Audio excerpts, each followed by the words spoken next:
BNP বা 12 দলীয় জোট বা আন্দোলনের রত যারা ছিলাম আমরা কেউ সংস্কারের বিপক্ষে নই,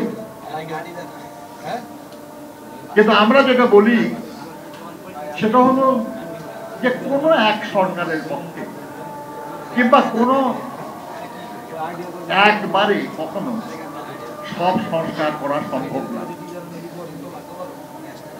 আমি ঐক্যমত্য কমিশনের মিটিংয়ে বলেছিলাম যে সংস্কার এমন একটা ধারাবাহিক অনিবার্য বাস্তবতা যেটা কেউ না চাইলেও তাকে করতে হবে, করতেই হবে।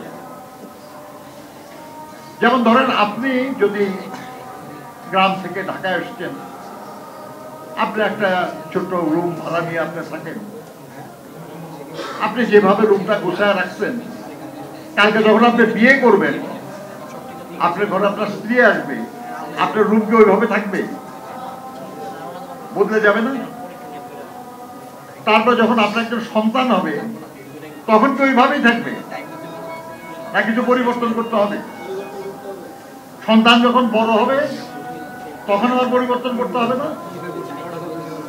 তারপর যখন সন্তানের বিয়ে শাদী হবে তখন পরিবর্তন লাগবে না? এটা অনিবার্য পরিবর্তন, এটা আপনি চাইলেও অ্যাভয়েড করতে পারবেন, আপনাকে করতে হবে। আপনার প্রয়োজন, আপনার অভিজ্ঞতা, আপনার সক্ষমতা এর আলোকে আপনি এই পরিবর্তন। আপনি যদি সামর্থ্য বেশি থাকে আপনার সন্তানের বিয়ে করে তাকে আরেকটা বাড়িতে দিলেন, আপনার যদি তার চেয়ে কম থাকে আপনি আরেকটা রুম করে দিলেন তাকে, তাই তো নাকি? এমনকি মুক্তিযুদ্ধের সময় আমরা যখন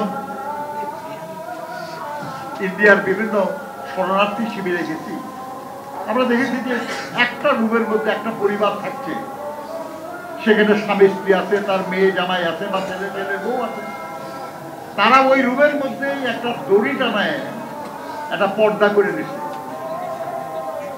অর্থাৎ প্রয়োজনের জন্য এই পর্দা এবং তার সক্ষমতার অভাবের জন্য এই পর্দা। কাঠ ও পিভিসি ম্যাটেরিয়ালের সংমিশ্রণে তৈরি আধুনিক আরএফএল উডিডোর, কাঠের চেয়েও কঠোর।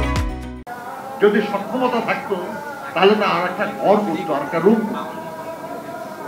তাহলে সংস্কার এমন এক বিষয় যেটা প্রয়োজনের তাগিদে আপনাকে অবশ্যই করা লাগবে, কিন্তু সেটা করতে হবে আপনার সক্ষমতা অনুযায়ী, আপনার সামর্থ্য অনুযায়ী, আপনার প্রয়োজন অনুযায়ী। আমরা বলেছি যে বেশ কিছু সংস্কার আছে যেটা সংবিধানের সঙ্গে সংশ্লিষ্ট, সংবিধান পরিবর্তন করা হবে না। আর এই সরকারের পক্ষে সংবিধান পরিবর্তনের কোনো সুযোগ নেই।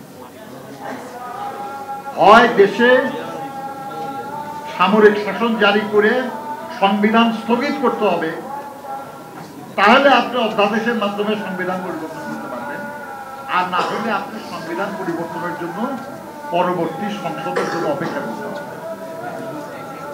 তা আমরা বলেছি এটা ছাড়া আর যেসব পরিবর্তন বিটুইন টু পার্লামেন্টস, যেটা সংসদের মাঝে রাষ্ট্রপতি অধ্যাদেশের মাধ্যমে করতে পারে, আমরা যেসব ব্যাপারে একমত হব সেই সব ব্যাপারে যেগুলো অধ্যাদেশের মাধ্যমে করা যায় করে ফেলেন আপনারা।